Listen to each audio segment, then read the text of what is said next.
الحسن الثاني رحمة الله عليه أن تونس لا يمكن أن تنهار أو أن تهزم ما دام أن هناك تونسي واحد، وأن المملكة المغربية مستعدة أن تدافع على تونس حتى لو اقتضى الأمر أن يكون هناك دعم عسكري لتونس. ولم يكتفي بالقول الحسن الثاني، بل أتبع القول فعلا مباشرة بعد الأحداث ديال قبصة سنة 1980، حينما أعرب الحسن الثاني ووضع الجيش الملكي المغربي تحت رهن إشارة الرئيس الحبيب بورقيبة آنذاك.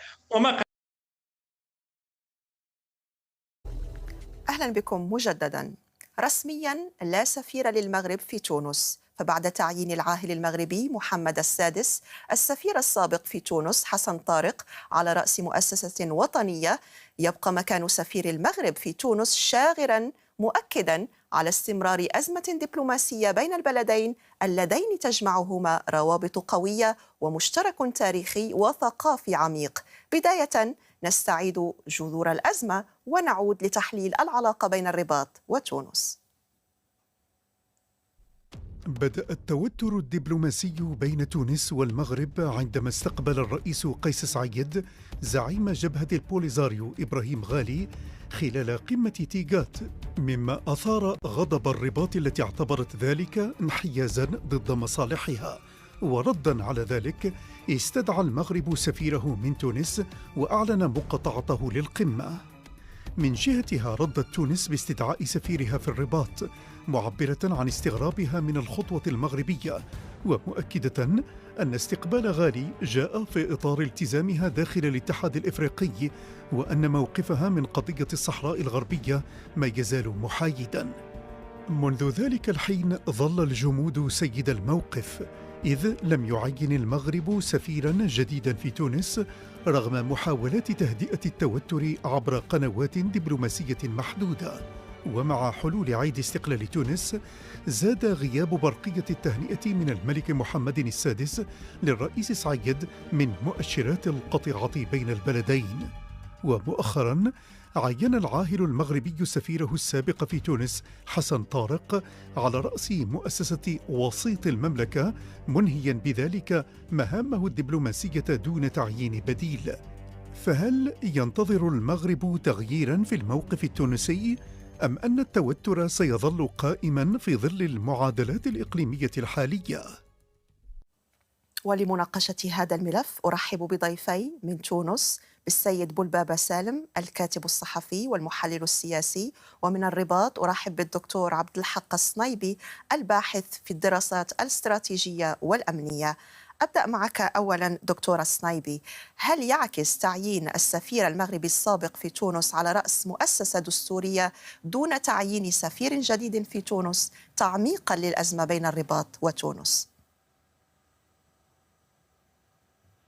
شكرا سيدتي الكريمة على هذه الدعوة. من خلالك أوجه التحية إلى مشاهدين قناة دوتشي فيلي. أعتقد أنكم تحدثتم على معطى مهم جدا، وأشرتم إلى الروابط الثقافية والحضارية والتاريخية بين المملكة المغربية وما بين دولة تونس الشقيقة. ولا أدل على ذلك أحب أن أعطي مثال بشخصية مهمة تعتبر من المؤسسين أو الزعيم السياسي لدولة المرابطين في القرن الحادي عشر، وهذا يحيى بن إبراهيم الذي تتلمذ على يد فقيه مغربي في القيروان في تونس، مما يعطيك فكرة على حجم الترابطات الثقافية والحضارية الضاربة في التاريخ. وحاول زعماء البلدين أن يسيرا على هذا النهج، حيث أكد الحسن الثاني رحمة الله عليه أن تونس لا يمكن أن تنهار أو أن تهزم ما دام أن هناك تونسي واحد، وأن المملكة المغربية مستعدة أن تدافع على تونس حتى لو اقتضى الأمر أن يكون هناك دعم عسكري لتونس. ولم يكتفي بالقول الحسن الثاني، بل أتبع القول فعلا مباشرة بعد الأحداث ديال قبصة سنة 1980، حينما أعرب الحسن الثاني ووضع الجيش الملكي المغربي تحت رهن إشارة الرئيس الحبيب بورقيبة آنذاك. وما قام به كذلك محمد السادس سنة 2014 يؤكد على ثبات الموقف السياسي والدبلوماسي وحتى المشاعر ديال المغاربه تجاه الشقيقه تونس. اعتقد بانه الاخوه في تونس يعلمون التوجه السياسي والاستراتيجي والدبلوماسي للمملكه المغربيه، والذي حدده الملك محمد السادس في احدى خطبه حينما قال بان قضيه الصحراء المغربيه هي النظاره التي ينظر من خلالها المغرب الى صدق الصداقات والى نجاعه الشراكات. واعتقد بان تغير الموقف التونسي من الانحياز الايجابي الى الانحياز للأطروحة الانفصالية خدمة لأجندات جارتها الجزائر، جعل من المملكة المغربية تغير من تعاملها، على الأقل تعاملها الدبلوماسي مع تونس، في انتظار أن تعود تونس إلى سابق تونس التي كنا نعلمها في سابق العهود في حيادها طيب، الإيجابي من قضية الصحراء الغربية المغربية. سيد بولبابا، تونس حاولت في مناسبات معينة التقليل من حدة الأزمة مع المغرب. الآن رسميا لم يعد هناك سفير مغربي في تونس. هل يعني ذلك فشل المحاولات التونسية في إقناع الجانب المغربي، هذا إن وجدت طبعا؟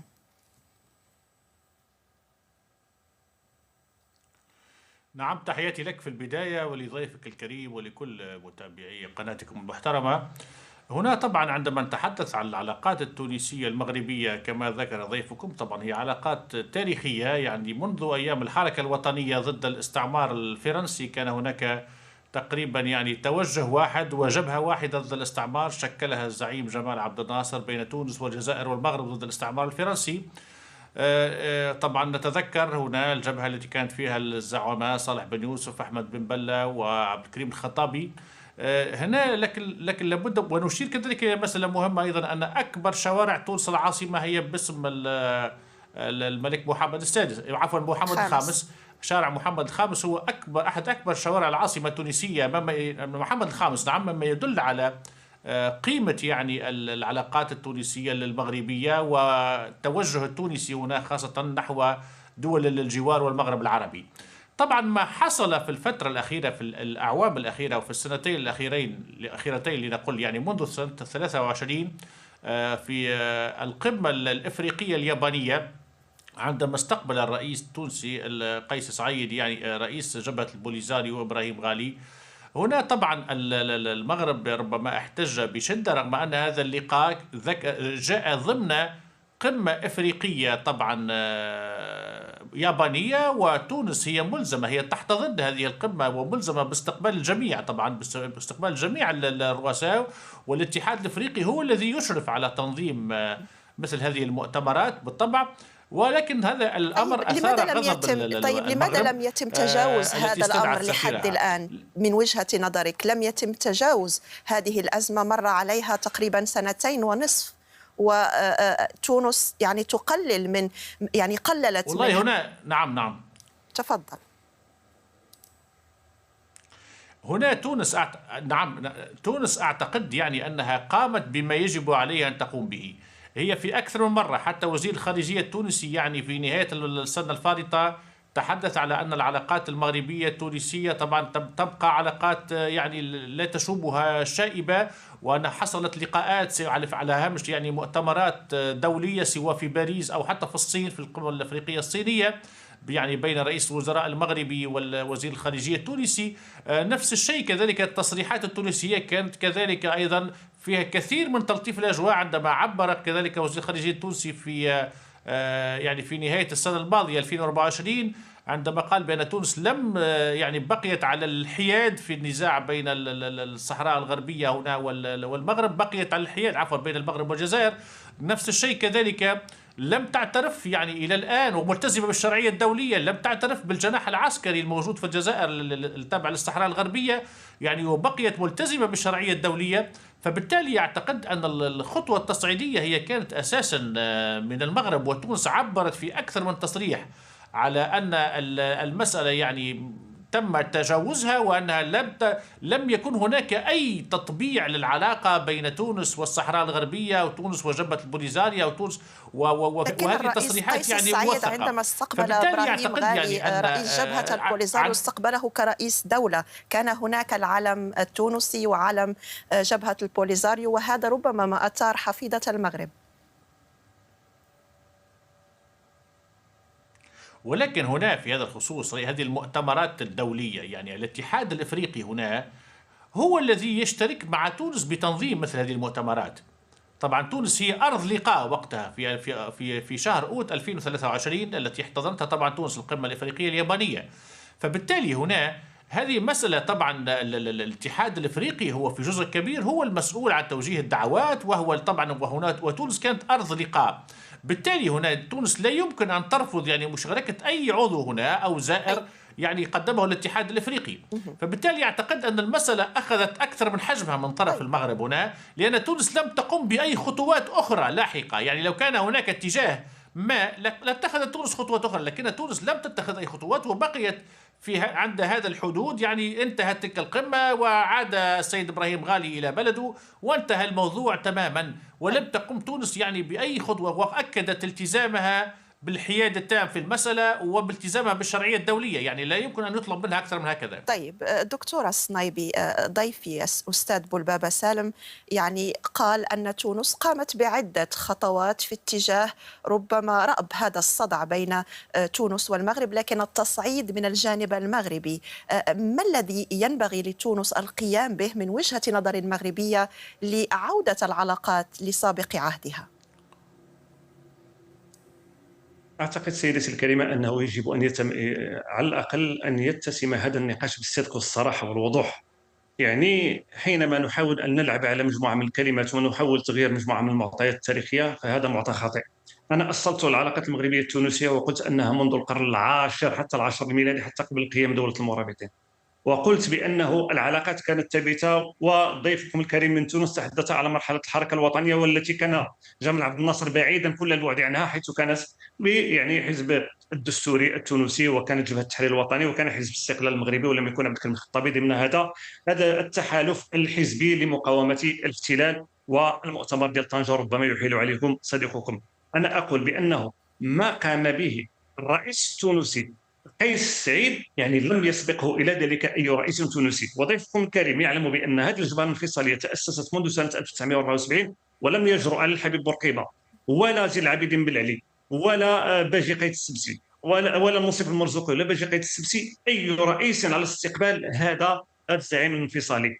انا اقول بانه المشكله ديال تونس انها رهنت قرارها السياسي او قرارها الدبلوماسي، يعني اصبح يعني تعبيرا عن القرار الخارجي لدوله الجزائر. وانا اعتبر بانه ما يقع في تونس انه تجاوز حتى مساله الخروج من الحياد الايجابي الى الحياد السلبي، انه حتى مساله تماهي مع القرار الجزائري. وان الخطوره في الامر ان دوله مثل تونس التي لها قرون وقرون من التجول المادي والسياسي لا تعد، اقول بين قوسين، ربما تأتمر باوامر ديال الدوله الجزائريه او النظام العسكري الجزائري، ولكن هناك اختراق لبنيه النظام التونسي وتوجيه بناصيه القرار الدبلوماسي التونسي. وذكر حديثكم احدى المصافحات ما بين وزير الخارجيه السابق وزير الخارجيه مع رئيس الحكومه. بعد هذه المصافحات تمت اقاله وزير الخارجيه التونسي السابق. طيب سيد بولبابا، يعني ضيفي من الرباط يتحدث أو يقول أن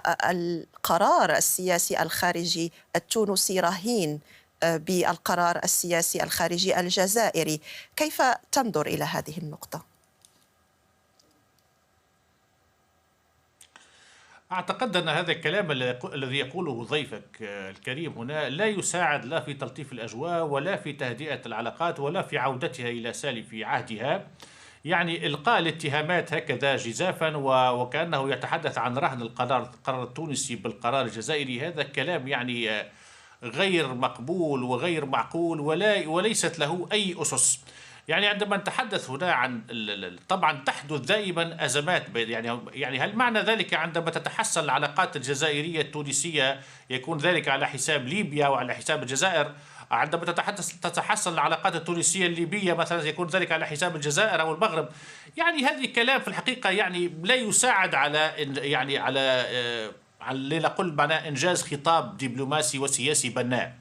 دائما تحصل بعض التوترات أحيانا أو بعض سوء الفهم في العلاقات الدولية، وهذا معروف في عالم السياسة، ليست أول مرة تحصل يعني مثل هذه التوترات. تونس نعرف جيدا العلاقات التونسية المغربية كما قلت علاقات كانت على امتداد تاريخها علاقات جيدة حصلت فيها توترات. يعني سنة 57 كان هناك توتر بعد إعلان الجمهورية في تونس، المغرب نفس الشيء احتج ونتذكر وقتها كلمة للسيد رشيد دريس المقرب من الرئيس لحبيب بورقيبة وقتها عندما انتقد الأنظمة الملكية وما شابه. احتجت المغرب وبقيت يعني تقريبا لسنتين طبقات العلاقات الدبلوماسية، ثم تم استئنافها وعادت قوية. سنة 94 في عهد زين العابدين بن علي صار توتر، يعني عكس ما يقول ضيفك الكريم أيضا نفس الشيء يعني في قبل المغاربية في الدار البيضاء نفس الشيء. عندما تقاسم يعني مهام الأمان العام للمغرب العربي، تونس كانت تريد تكون الأمان العام لها، اختير الامين العام من تونس والامان العامه بقيت في المغرب يقصد تحديدا يعني ملف وبقيت ثم عادت قويه العلاقات يعني من جديد. يعني فقط لأوضح يعني حتى نعم يعني نعم حتى نعم أنا أفهم جيدا. حتى في ملف الصحراء الغربية يعني عندما يعلن وزير خارجية تونسي أن تونس بقيت على الحياد، أنا ملتزمة بالحياد يعني حول ملف الصحراء الغربية وملتزمة بالشرعية الدولية، يعني عندما ينطق هذا الكلام مسؤول رسمي في الدولة التونسية، يعني ماذا تريد من تونس أن تفعل أكثر من هذا؟ يعني وهل يعني بهذه السرعة دائما يعني استقبال يعني رئيس دولة ومغادرته البلاد بعده تقريبا يتم دائما استدعاء يعني السفراء؟ يعني العلاقات العربية من المفروض أن لن تكون بهذه المزاجية ولا تكون مرهونة بقرارات دائما انفعالية. يعني وحتى طبعا العلاقات التونسية الجزائرية، يعني نتمنى دائما أن تكون العلاقات التونسية المغربية والتونسية الجزائرية التونسية الليبية التونسية البريطانية، نحن يجمعنا كل المغرب العربي يعني فبالتالي ويا ريت تكون بين كل الأمة العربية. يعني عندما يعني لا أعتقد طيب. وهذا غير صحيح على الإطلاق أن يكون القرار التونسي يعني مرتهن للقرار الجزائري، بعيد تماما.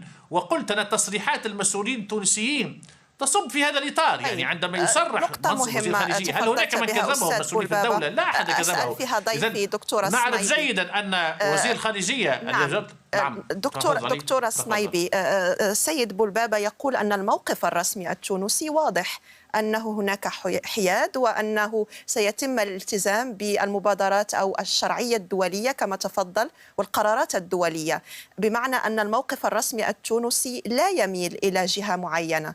كيف تنظر إلى هذا التحليل؟ سادتي الكريمة، إذا كان الأخ بولبابة ونحن نحترم دولة تونس ونحترم الشعب التونسي ونحترم الحكومة التونسية والدولة التونسية بجميع أطيافها ونحب هذا البلد ولنا معه علاقة جد خاصة، لكن لا نريد أن يتم تمرير السم في العسل.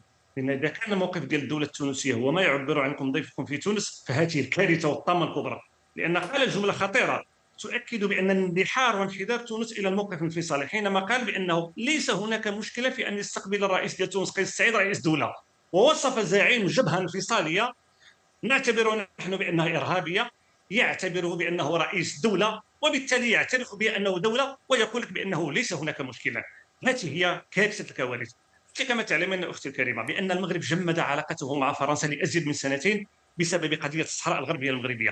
المغرب جمد علاقته مع إسبانيا بسبب قضية الصحراء الغربية المغربية. لكن هل تنتظر الرباط دكتورة سميبي، عفوا على المقاطعة، وبالتالي حينما يعني يصف ضيفكم كيان انفصالي بدولة طيب ولا أظن أن هناك حل أو تغير في الموقف التونسي نعم دكتور. على المدى المتوسط على الأقل بالنظر إلى الإكراهات التي نعرفها بطبيعة الحال.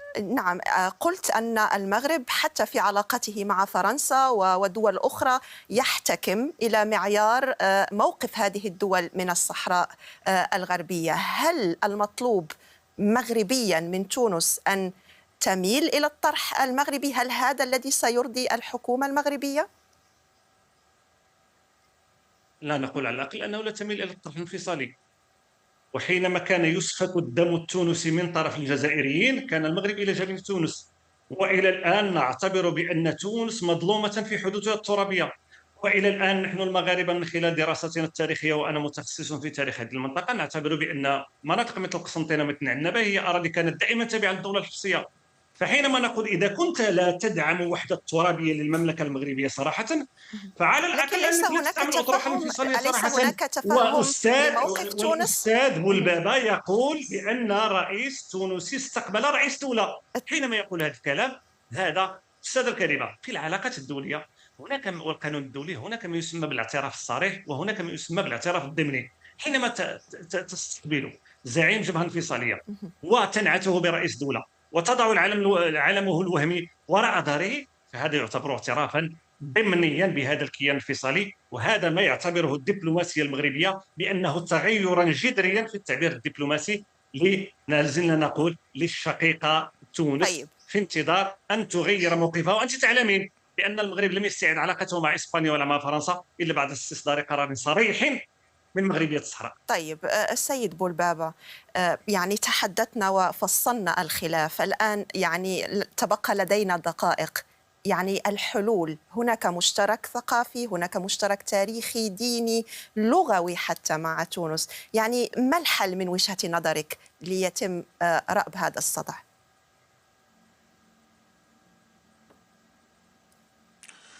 أعتقد في البداية طبعا أن العلاقات التونسية المغربية ستعود إلى طبيعتها، وأنها ستكون يعني هذه الأزمة مجرد يعني سحابة صيف عابرة كما يقال.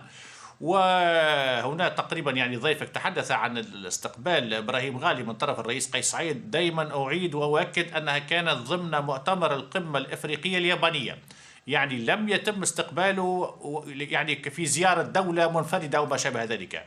هذا للتوضيح، وأكدت على ذلك في بداية طيب. الحوار.